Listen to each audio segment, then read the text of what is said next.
Oke, selamat pagi, siang, sore, malam. Kembali lagi bersama saya Brian Sasandi, dan di video kali ini saya ingin membahas perbedaan mendasar yaitu kulkas satu pintu dan dua pintu. Karena beberapa customer kami ini masih ada yang bingung sebenarnya perbedaan signifikannya apa sih Mas antara kulkas satu pintu sama dua pintu. Karena kalau kita melihat dari selisih harganya itu juga lumayan tinggi gitu. Namun sebelum lanjut, seperti biasa saya ingin intro dulu.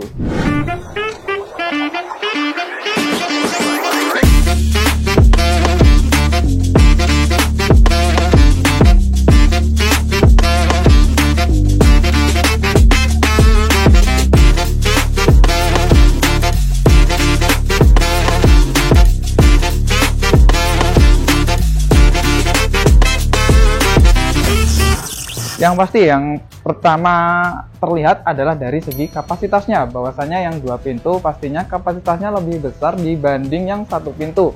Jadi misalnya di rumah ada satu atau dua orang penghuni aja sebenarnya sudah cukup sih pakai yang satu pintu. Cuman kalau misalnya sudah lebih dari dua orang, 3, 4 orang, 5 orang, memang disarankan lebih baik pakai yang dua pintu. Oke, itu ya yang pertama dari kapasitas. Kemudian yang kedua adalah dari segi perawatan. Kalau kita pakai kulkas satu pintu, memang perawatannya harus ekstra karena si satu pintu ini dia masih menimbulkan bunga esnya yang berada pada freezernya. Jadi penggunaan 1-2 minggu pasti sudah mulai muncul ya bunga es di sini, dan kalau misalnya nggak dibersihkan itu makin besar dan makin mempersempit kapasitas freezernya seperti itu.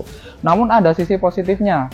Positifnya adalah ketika kalian ingin membuat es batu atau membekukan makanan, membekukan minuman, itu dia lebih cepat dibandingkan yang dua pintu karena dia tidak ada proses auto defrost seperti yang dilakukan oleh kulkas dua pintu kayak gitu teman-teman, dan masih disupport dengan salju-salju yang ada di samping-sampingnya, jadi proses pendinginannya jauh lebih cepat gitu.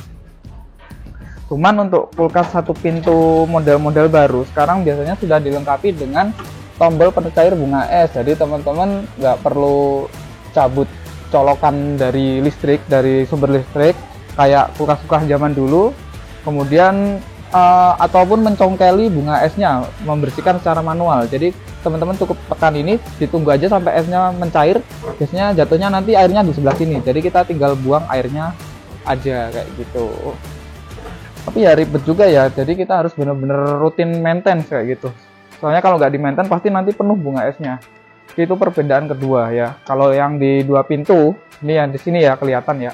Nah, yang di dua pintu dia freezernya pastinya juga lebih luas. Kemudian dia dilengkapi dengan sistem fan yang digunakan buat auto defrosting. Itu yang menghambat pertumbuhan bunga es pada kulkas dua pintu.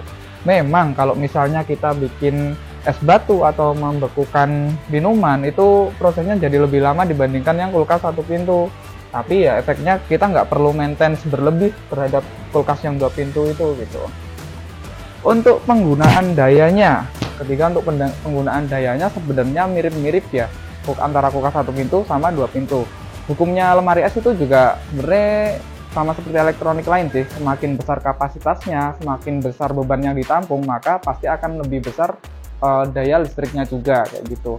Biasanya yang dua pintu kecil-kecil kayak gini itu antara berkisar di 80 watt sampai 100 watt, dan juga ada yang sudah inverter. Nah, kalau enaknya lagi kalau sudah inverter itu nanti kan kulkas ini kan tipe produk elektronik atau barang elektronik yang sekali nancap dia nyala terus, nggak perlu dimatikan. Jadi kalau misalnya kompresornya sudah inverter atau mesinnya sudah inverter, itu jauh lebih hemat listriknya dibanding yang non inverter seperti itu teman-teman.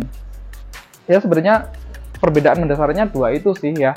Yang pertama desain sama kapasitas. Yang kedua berarti maintenance ya, perawatannya kayak gitu. Nah, seperti ini tampilan satu pintu. Oke, sharing singkat di video kali ini mungkin cukup segitu aja ya. Jika teman-teman ada pengalaman atau pengetahuan lebih, bisa sharing-sharing di kolom komentar. Jangan lupa like, subscribe, dan share buat teman-teman. Semoga video ini bisa jadi bahan rekomendasi teman-teman untuk memilih lemari es baru di rumah teman-teman. Saya Brian pamit undur diri, sampai jumpa di video selanjutnya.